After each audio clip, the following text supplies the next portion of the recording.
Welcome into the Carolina Kitchen. Chef Bruce Brown of Bruce's Fabulous Foods in Marion is here with us. Good afternoon. And we are doing something awesome. We've already just got started for you. We have seared off a little bit of salmon. So what are we making? About 8 ounces of salmon total there. Or actually, no, 1 pound of salmon. Those are 4 4-ounce pieces of salmon. Okay. I just put a little salt and pepper on each side, seared them off in a hot pan with just a little bit of oil in the bottom of the pan. Because we're going to make salmon piccata, one of my favorite salmon dishes. Most people have had veal piccata or chicken piccata. But the pan that you did the salmon in, put it right back on the heat. Put in about a tablespoon of capers. Capers you can buy in a jar in a store, and a little bit of the brine. Stir it around. Yes, it will be a little bit of smoke, but the good thing is the brine is going to evaporate. To that, we're going to add a touch of white wine. I like to use a nice dry Chardonnay if you can. That's going to deglaze the pan, get a lot of the bits from the salmon up off the pan. It's all coming through. Exactly, yeah. And also make sure that the capers then react with it. A little bit of lemon juice, probably a couple tablespoons of lemon juice, just like this.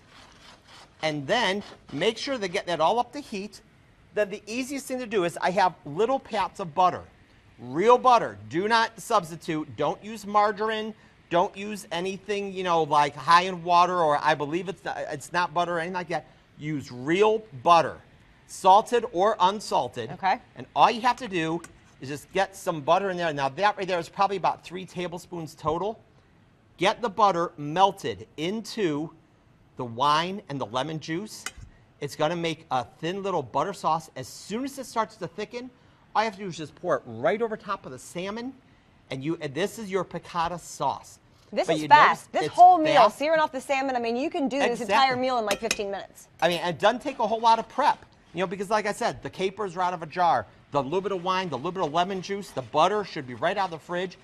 Just let it start to thicken up a little, and if it gets a little bit too thick, add in just a touch more lemon juice or a little bit more wine, and you've got just, I mean, this is a great dinner at home.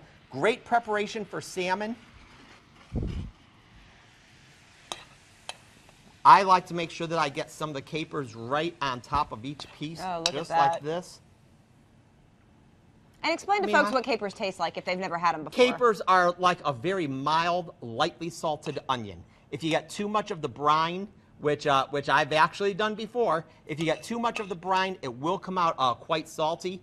But it's like I said, a very mild onion, a real kind of herby type flavor, and very Mediterranean. Right. And you know the Mediterraneans, they have great food, and they live long and everything, and probably because they eat a heck of a lot of capers. That must be why. I think that's why. Let's get you guys the recipe at home. Go to our website, WLOS.com, click on the Carolina Kitchen link. That, of course, is the fastest way. Or you can send a self-addressed stamped envelope to 110 Technology Drive, Asheville 28803. Bruce, you've literally done this in like 10 minutes. There you go. Gotten everything together. That looks fantastic. Salmon piccata. And that's what's for dinner. And what's going to keep you healthy, apparently, and live long. That's right. That's what's cooking in the Carolina Kitchen.